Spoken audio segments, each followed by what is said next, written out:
Hi there.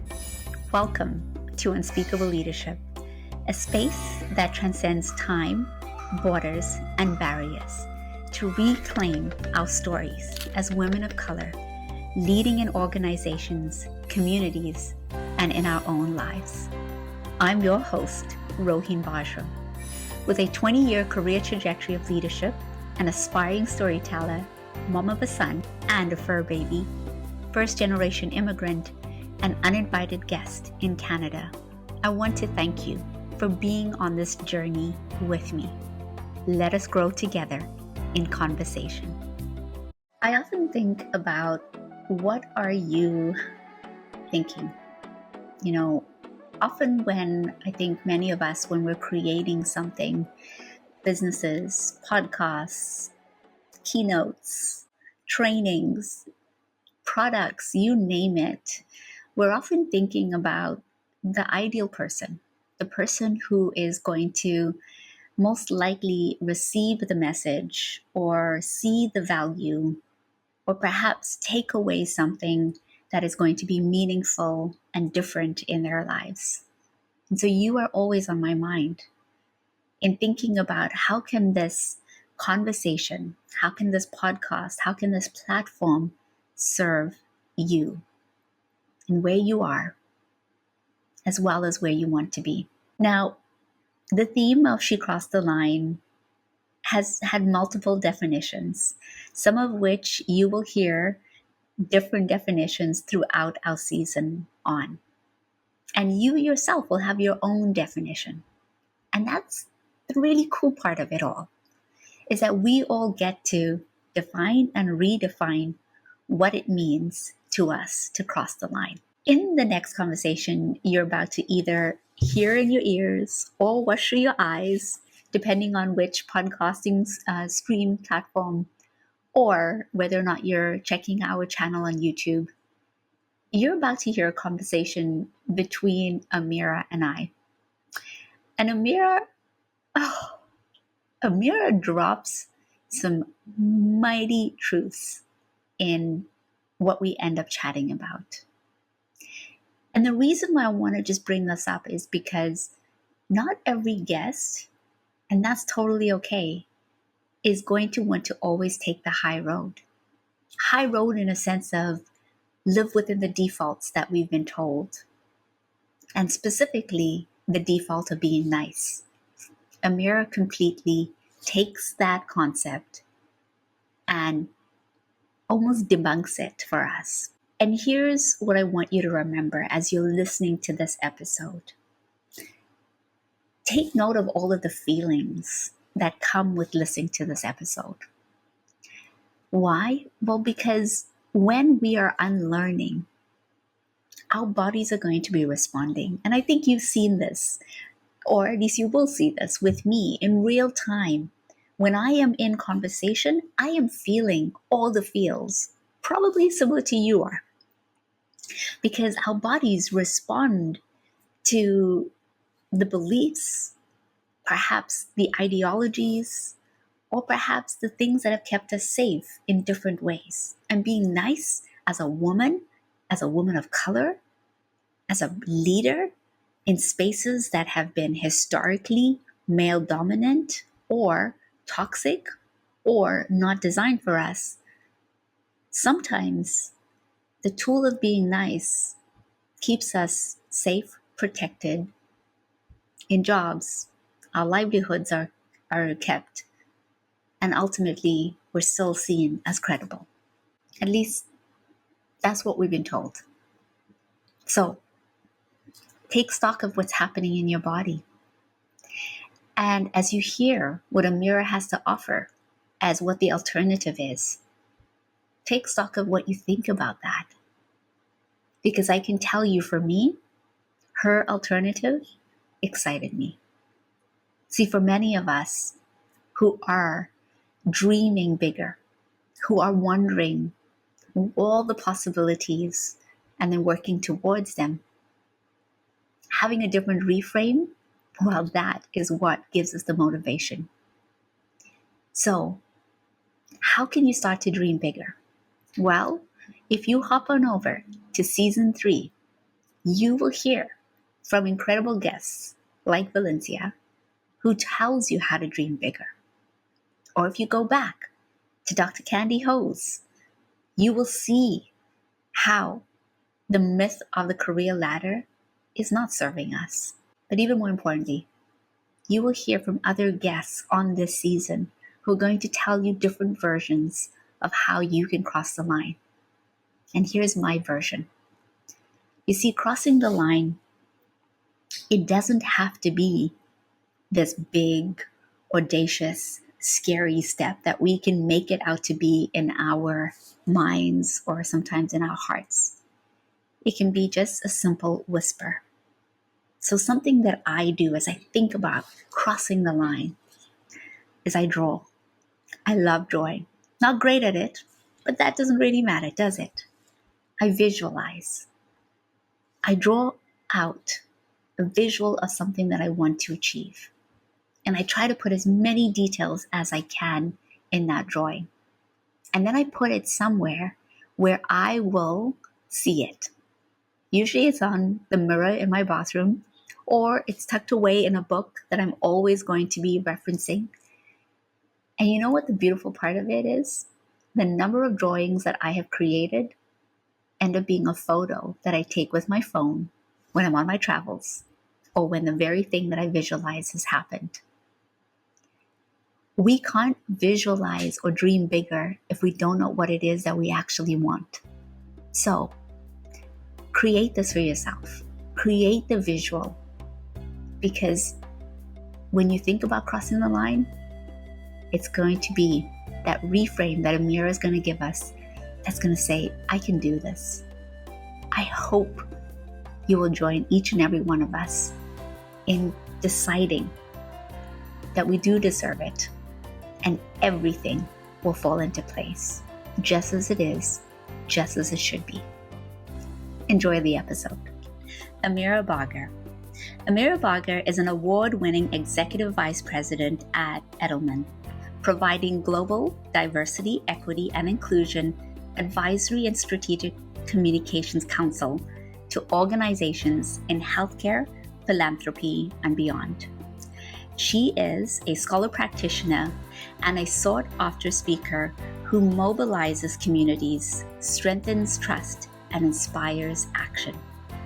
Amira is also a professor at California State University East Bay and UCSF, training the next generation of leaders in marketing, communications, and change management. Her forthcoming book, one that we are so excited to not only grab, but to hear a little bit about today, The Price of Nice, which drops in October of this year, challenges workplace norms that prioritize superficial politeness over justice and progress. She lives in Benicia, California, with her husband, her daughter, and 2 rescue dogs. And most importantly, Amira, thank you so much for being the incredible person you are and for advocating in spaces that we know are hard and challenging, but need people like you. Welcome to season 4 of Unspeakable Leadership. Oh my goodness. Thank you so much for having me, for the space to be in community and have conversation, and for that lovely introduction. I'm so excited to chat and to get into all the things with you today. Oh, likewise, because and I have to just say this. And for those who are watching, I want to do a bit of a fangirl moment, because I think many of us we might be doing this, but we're like, oh my gosh, I hope nobody knows I'm doing this. And this is something that's really important. Is I have been fangirling you on LinkedIn for I think a number of years, and you know, just sitting there in the background. As soon as you put a post, I'm like liking it, and I'm just like, yes, thank you, Amira, thank you for saying that. You know, somebody needed to name this. And so when I had reached out and I had said, Amira, would you be interested, it was, for me, it felt like, okay, this is a really wild step that I'm doing, and I don't know if she's going to say yes. And and you said yes. And then I was like, oh, now I'm going to be in the presence of a celebrity. Oh my So, goodness. You're gassing me up. You're affirming me in all the ways. I appreciate you. And I love it. I love when people reach out because I'm just Amira. I'm just me. And, being in community with people is what matters, and having these conversations, right? That's what matters. So, yes, I immediately said yes when you reached out because I was like, yes, this is a person I want to be in conversation with, and that I know the community that you are curating and building, these are my people. oh my gosh, the vibes and the chemistry is already like filling me up. So, Amira, you have such an impressive journey and such phenomenal work that has been really filled with trailblazing. And I'd love to hear, what has your leadership journey been like? My journey has been interesting. I like to go back to the beginnings, the origin story, because I think it's important for people to know what has shaped me and why I show up in the world as I do. And so, all the way back, my parents are or were ministers, actually. So I was essentially a missionary kid, and I grew up. I was born in San Diego, California, here in the U.S., but in kindergarten, we left and went to the tiny island of Guam, USA. So it's US territory, but way out there in the middle of nowhere. It's this tiny island that is 30 miles long, 8 miles wide, which is small. You can go around the whole island multiple times in a day. And if anyone has grown up in a small town or village, they very much understand, everyone knows everyone and you see the same faces. You're probably related and everyone's, gossip and drama. And so it was a formative upbringing to not only be in a small place in community with people, but also to be a child of ministers. And how that comes into my journey and why I show up is my parents were certainly there to help people with their faith and spirituality. But if anyone's been in ministry, before you do any of that, you have to help meet people's basic needs before they can even touch that other stuff. So food in your belly, clothes on your back, a roof over your head. Those are the, day-to-day resources and needs that people have to have met. And one of the hardest things for us to provide was often healthcare. That was one of the biggest needs, but it's also one of the most elusive and expensive ones. And so that really shaped, a lot of my worldview of a basic human right of being well and thriving and being healthy in your body and your space, always stuck with me. And I went into my undergrad work thinking that I was going to be a doctor. So I spent many years, my undergrad college years, as a pre med student. And I thought that's how I'm going to make some good trouble and put good into the world, is to be a doctor. And the reality of being a physician versus the idea I'd built up in my head, I learned very quickly was very different. And I had this professor, in the first 2 years of college, you have to take these general education classes. So I had an intro to business class, and this professor was talking about nonprofit organizations or NGOs as a pathway. And I hadn't thought of that before. I thought all of the people in NGOs or nonprofits were these wonderful saintly volunteers. I hadn't thought of it as a place that was a career path where you could provide for your family, but also do good in community. And she also noticed that I had a knack for communications and influencing people.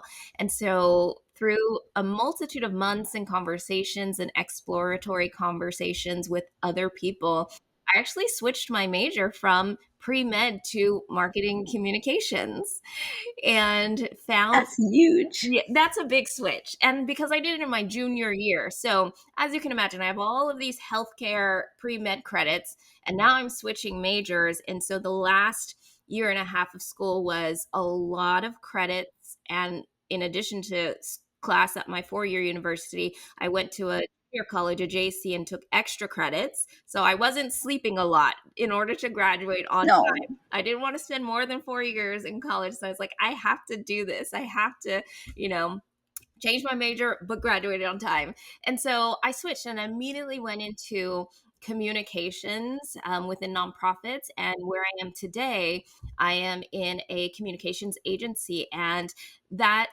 is intentional. People ask me why I practice communications and DEI, or change management, is how some people refer to it. And it's because I really believe that the stories we tell, the narratives that we shape, have the power to shape worlds and the power to move people to action and influence people to change their behaviors, but also to change their minds. And for real change, people have to change the ideas that they adopt, and those ideas shape the behaviors that they, participate in the world. So that's a little bit. That is incredible, and thank you for sharing with us your the origin story, right? Where this came about, and where that crossroad and that spark of possibility, that there was a different path that was going to be aligned and also allow you to bring all of these beautiful gifts and strengths that you had in a way that culminated towards a purpose that was still connected to your formative time of being on the island, and what you saw. So that is, oh gosh, that's just so beautiful and affirming. So I really appreciate you sharing that with us. I can't help but really bring us into the theme, and knowing that you have been at multiple crossroads. What maybe let's start there first, is like, what has that felt like, of standing at that intersection of, I could go one way or I could go another? It can feel very scary, uncertainty, fear, but also exciting. I think it's, all the layers of emotions of, it's exciting to know that there's possibility, but the uncertainty of that possibility can sometimes stop you in your tracks. And I was grateful so many moments in my life where I've had that crossroads, but particularly when I was deciding at that pivotal age of college age, the path I was going to go down, that I had so many people I was in community with who knew me, knew my origin story, and could sort of speak life into the decision I was making and be a sounding board, a brainstorming partner, offer perspective. And in particular, with this professor who's now a dear friend, Bonnie Stahoviak is her name, and we're still in touch today. Love her to death. And one of the things that she helped me with was setting up informational interviews with people who were in nonprofits and communications, this path I was considering going down, in order to have conversation and ask all of my questions of people who were already doing it. And so I always go back to, the origin story of my life was my parents were in community with people, like people you do life with. And that's really what I think helps sustain you when you are at these crossroads in life, whether they're wonderful crossroads or hard crossroads. It's the people that you're doing life with that can breathe life into you. Cry, you can cry on their shoulder. They can hold your hand through it. And it's so important, which is why I loved that you reached out, because being in community with you beyond LinkedIn now, maybe once Yeah. in person, but certainly on video, Oh, that that's what matters. And that's how we do this life, is with other people. None of us does it alone. And that's so important, to surround yourself with people that know you, that are values aligned, that can help you, think through the crossroads and walk with you no matter what path you choose. that's so beautiful. And can I just say, like, that framing that you embody and that you've brought in, of being in community with people who you're doing life with, I think of both the simplicity of it, the complexity of it, and the beauty of it. Like, and I think of it in different contexts. Like, can we imagine if we start to see colleagues as people who we're doing life with, as leaders, as when we're leading teams, we are doing life with our teams. Like, we're living through like many moments, and it for me it almost shifts the way in which we start to relate with each other. It's no longer about control and performance management and all of the other beautiful bureaucracy that we sometimes have to engage in. But it really becomes about how can I be a good human, and what does this mean in terms of opportunities? So I just wanted to name that, and add that layer. Here's absolutely. So here's, Amira, the theme. You know it. We chatted a little bit about, and thinking about coming together, and the theme is she crosses the line. And it could mean different things to different people. So I think I'd love to first start off with what does crossing the line mean to you, and when has it emerged in your life or in your journey? Is it pushing the line? It could be. What was it? Because I cut out a little bit. I want to make sure I No, hear that's it. okay. It's the theme is crossing the line, but I do love that you're like Crossing the line. pushing the line. Let's just move it. Let's just move Yeah, it this is actively. Not even cross. We're just going to decide where the line is. Crossing the line. Got it. That's very me. Pushing. I'm going to push it. No, but crossing the line. What does it mean to me? I am on this journey right now. As you know, we talked about, I wrote this book called The Price of Nice: Why Comfort Keeps Us Stuck, and 4 Actions for Real Change. And to me, crossing the line is what I talk about in the book. Is the antithesis of nice is not mean. The antithesis of nice to me is nerve. That in order to actually move beyond the status quo, move beyond silence, move beyond the neatly curated lanes that someone else in power created for us, you have to have some nerve. It's not enough to be just nice in this world. And crossing the line is the person who has the nerve to challenge, to question, to disrupt. And, I even think back to, again, my origin story of as a child. And I think many people who might have grown up in a similar faith will understand. I was told, don't put a question mark where God puts a period, which I hated hearing. I still hate hearing. And I was always that person who would cross the line and ask, well, why? Yeah. And is that really best for all of us, or who said so? Always crossing the line with my questions. And even to this day, I'm someone who I think people would say, like, she asks a lot of questions. And I tell people, like, I love people who question everything and everyone. I think we should all have more questions and bigger questions. And that's part of practicing nerve. That's part of crossing the line, is being comfortable with the discomfort. And I think back to 9-year-old Amira, and 9 was a pivotal year for me, so that's why it sticks out, is I have always been comfortable with the uncomfortable. I'm going to ask the question, even if it makes the room uncomfortable. I'm going to say the thing. I'm fine with it, because I'm like, I need to know, and we need to move beyond this, and we need to create change. And that is certainly a skill and a muscle.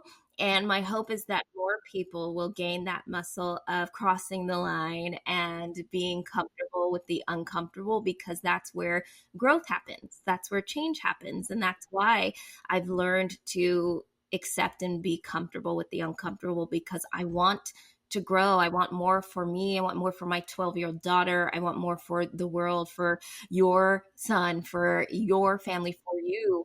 I want more for all of us. And that means pushing the boundaries or crossing the line. Oh, I'm like, oh.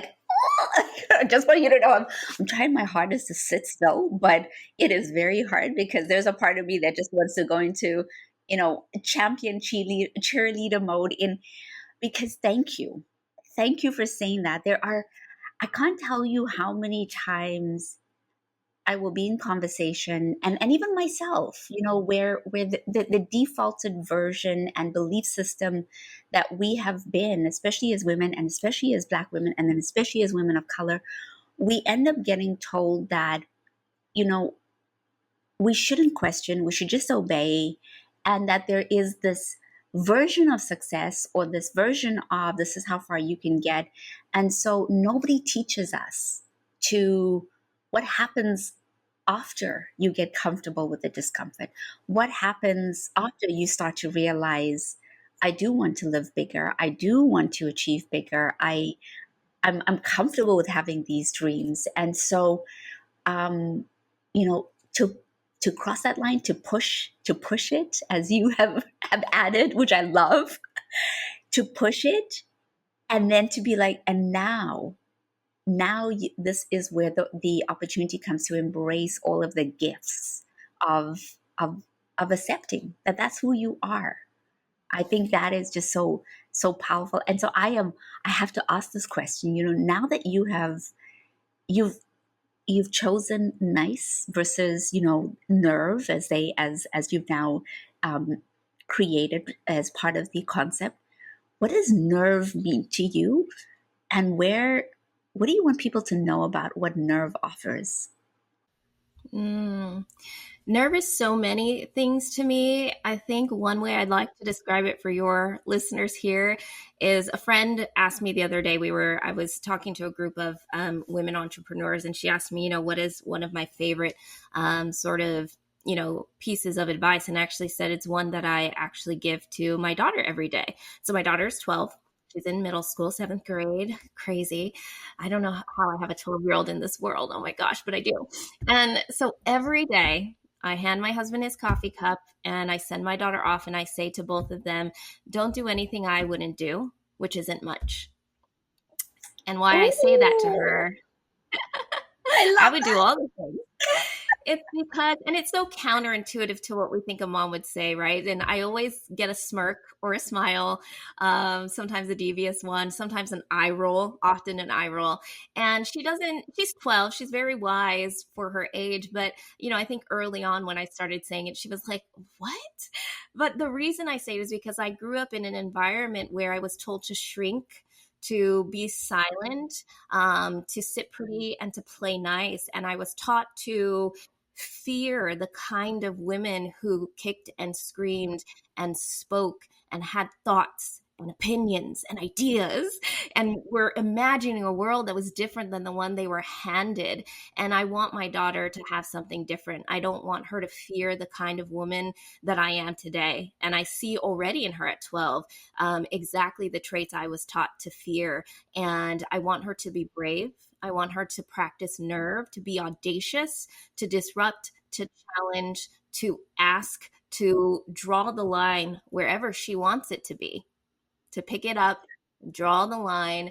And to me, that is nerve. So every day I send her off with, don't do anything I wouldn't do, which isn't much because I was told not to do anything basically. And I think a lot of people don't want women to do a lot of things. So I want her to know that I will always, hold her hand, hold up her back, push her, support her, and to go out there and to try and to do the things that matter to you, that you believe will add value to the world.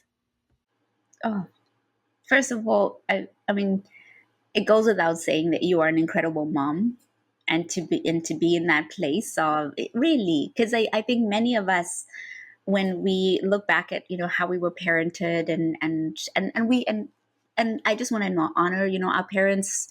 They did the best that they could with the knowledge that they had, and what they also believed was the right way of offering advice and parenting. And so to take some of those memories and see the beauty and the gifts that they offered, but also the lessons and what we won't do anymore or pass on anymore. I just want to acknowledge that. I see that in what you're sharing as a mom, and thinking about the next generation of young women that you're nurturing as part of that. And I also want to say, thank you for showing us also the possibility that when you do cross that line and you embrace a different way of being, the very things that we are taught to believe will happen, this idea that if you are going to be disruptive, no one's going to listen to you. Nobody, like, you won't be respected anymore, you won't be valued anymore, or you'll be ostracized. That doesn't actually happen. And the right, people and the right community and your tribe of sisters and others will come to you, and they will be embracing you, saying, you've like you made it. And so I'm wondering, has that been your experience in your journey, and how has that continued to influence you in choosing to be that person? Yeah, yes, and it has been quite the journey. I tell people all the time I choose to practice nerve at different levels on the dial. Sometimes it's at a 2, sometimes it's at a 10, and it just depends because some people aren't ready yet to receive nerve, right? They may not have a growth mindset. They may be stuck in old ways. They may be very much attuned to the status quo and how things are. But I have found that when I practice nerve, like you were saying, it attracts the right people. It attracts the people who are values aligned to me. It's gotten me in trouble too. That needs to be said. I talk about in my book how there's a cost to choosing nerve. I believe the cost is worth it, so I will always choose it. And for each of us, we have to calculate a different cost, right? I could and I have lost a job for practicing nerve. I've gotten eye rolls. I've been iced out. And so, there is a calculation that I do every day, but I also think about, my daughter in the world. I want her to inherit and care less about what other people think of me when I'm practicing nerve and what would I think of me if I didn't do this? What would my daughter think of me if I didn't do this and push forward? And I have found that practicing nerve has provided for other people permission to do the same. I think sometimes when you do the hard thing and say the hard thing, it helps other people to see that it's possible to come out on the other end stronger. And the scary thing you thought would happen, sometimes it does happen. It does. And Yeah, sometimes it doesn't. Sometimes it it's so doesn't. true. Sometimes it's actually the exact opposite response from people like, thank you for naming that. Thank you for doing that. Right. I wished somebody had, and you did it. And I'm so glad. And so, have the courage to have nerve and to move aside from, manufactured consent and compliance into, change and progress and to step forward because it gives other people around you permission. And it's like a muscle. The more you practice nerve, the better you get at it. So you got to start somewhere. Oh yes, absolutely. And you are like, you embody this, like, you, like, everything that you say and that you are sharing. I want those who are listening to know that um, people can sometimes talk the talk, and then there's a contradiction in, walking the walk. And I have, like, I may not be in, specifically in California where you are, but I can say, Amira, from what I have gone to see and gone to know, like, you embody this. And I want to say thank you, because when we are able to see that in synchronicity and that synergy between people being able to do this, it gives that, like, it gives this energetic vibe that says, oh, okay, this is something I can do. And versus when we see the contradictory, sometimes nature of people talking but not necessarily walking. So I want to say thank you for giving us also another concept for us to be able to consider, because it does sometimes come down to, I find, what resonates for people. Is it going to be nerve? Is it going to be pushing the line? Is it going to be crossing the line? Whatever term resonates for anyone who's listening or watching, um, choose it. Choose it, play with it, define it, redefine it, and then make it work for you. Because ultimately, what I am coming to realize more and more as I get older and older in wisdom years is, um, the better we are at being ourselves, the better the world is. And I hear that in what you're sharing as well for yourself and your daughter. Amir, we're coming to an end, which I can't believe. Like, time just goes by like this, and I think it's It because we're in does. great conversation, Yeah. When you're having fun, time right? flies. Totally. So I'll end on two last questions. The first one is, I can't help but, really acknowledge we have a range of listeners. We have women of color who are well established in their leadership roles. They have that rich trajectory that you've spoken of. And for them, crossing the line is going to mean different things. It might even mean stepping completely out of this superficial lane that you've described earlier.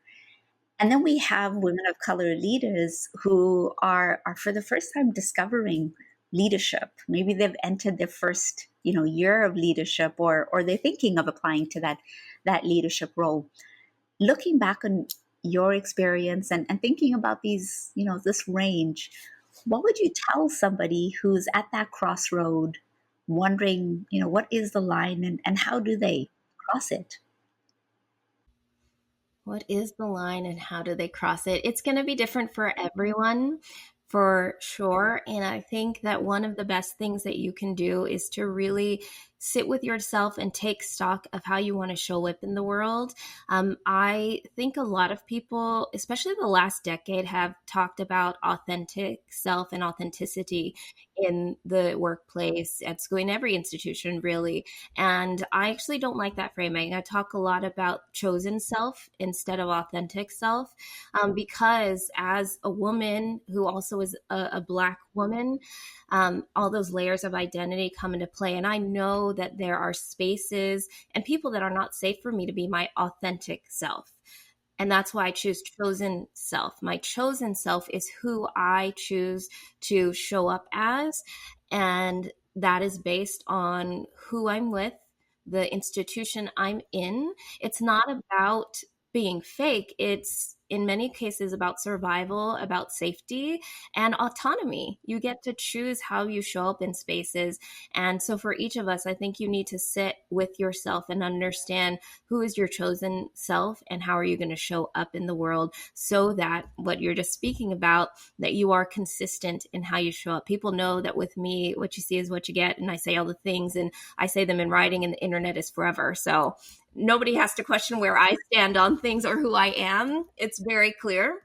And for each of us, we have to decide what that is and who we are and who we're going to be. Amira, you have gifted us today with just so much, first of all, so much truth that has been both, at least for me, affirming and also powerful and also compassionate. So I just want to acknowledge all of those three components that you have offered. And as we end our time together, I always love to create space, because I know that anyone who's listening and watching often is left with our conversations with a sense of, I want to get to know more about Amira, and how do I keep in touch, and even more importantly, how do I get her book? And so let us know, how does one who's listening and viewing Unspeakable Leadership stay in touch with you? Yes, amirabarger.com. I finally have a website, so you'll find all the things there, including the book link. And I actually have a deal with Porchlight Books for 38% off. So my book is $14.23 through the launch day, which is Amazing. October 28th, 2025. And you'll find all the links there, including my book tour dates, which will be both in person and virtual. And my social links are there, from LinkedIn to TikTok, where I'm most active. People can find me and hear more about what I'm saying out here in the world and how I'm practicing nerve. Thank you so much for giving us a beautiful range of keeping in touch with you. And please, you're going to see my head, well, maybe hopefully more than just my head, pop into your book launches, virtually for now, Please. and one day, hopefully in person. And congratulations. Yes, absolutely. Fingers and Thank crossing all you. toes and everything. And Exactly. yeah, Same. congratulations. And Amira, thank you so much for being here with us in conversation and hopefully in transformation. You've given us such of an opening and a call to action of what life can be when we really practice nerve on the other side. Hi there. I just had to pop in to let you know something. I have a gift for you. Leadership can sometimes feel lonely and complex. So check out the resource page on my website and download your free leadership journal or strategic planning guide. I always welcome feedback, so let me know how they support you. Enjoy.